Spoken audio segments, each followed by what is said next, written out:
నమస్తే, welcome to I news Tinni Sonia. మనిషికి తోక ఉంటే ఎలా ఉంటుంది?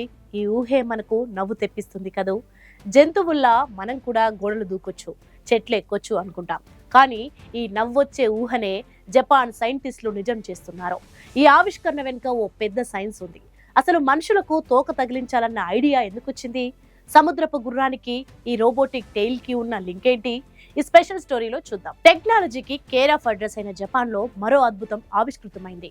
మనిషి శారీరక సామర్థ్యాలను పెంచే దిశగా కియో యూనివర్సిటీ శాస్త్రవేత్తలు ఆర్క్యూ అనే రోబోటిక్ తోకను సృష్టించారు.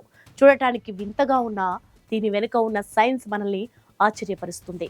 ఈ రోబోటిక్ టెయిల్ నిర్మాణానికి స్ఫూర్తి ఏ పులి నుంచో, సింహం నుంచో రాలేదు. సముద్రంలో నివసించే ఓ చిన్న జీవి సీహార్స్ అందే సముద్రపు గుర్రం నుంచి వచ్చింది. దాని తోకలాగే బలంగా, ఫ్లెక్సిబుల్ గా ఉండేలా ప్లాస్టిక్ వెన్నుపూసలతో దీన్ని తయారు చేశారు.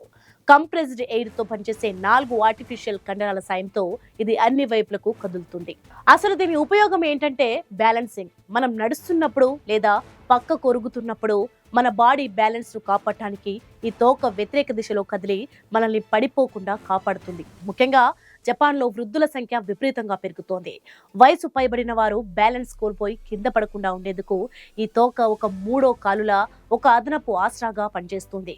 వారికి భద్రతను, భరోసాను ఇవ్వబోతోంది. ఇది ఒక్క వృద్ధులకే కాదు, బరువైన వస్తువులు మోసే పారిశ్రామిక కార్మికులకు ఇది ఒక కౌంటర్ బ్యాలెన్స్ గా పనిచేసి వారి వెన్నెముకపై భారం తగ్గిస్తుంది.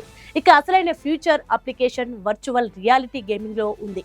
మీరు విఆర్ గేమ్ ఆడుతుంటే గేమ్లో వచ్చే పేలులకు, బలమైన గాలులకు మీ బాడీ రియాక్ట్ అయ్యేలా చేసి మరింత వాస్తవికమైన అనుభూతినిస్తుంది. ప్రస్తుతం పరిశోధన దశలో ఉన్న ఈ ఆర్క్యూ టెక్నాలజీని మరింత తేలికగా అందరికీ అందుబాటులోకి తెచ్చే ప్రయత్నాలు జరుగుతున్నాయి. మొత్తానికి ఒకప్పుడు ఫ్యాంటసీ సినిమాలో చూసిన మనిషికి తోక అనే కాన్సెప్ట్ ఇప్పుడు టెక్నాలజీ రూపంలో మన ముందుకు రాబోతుంది.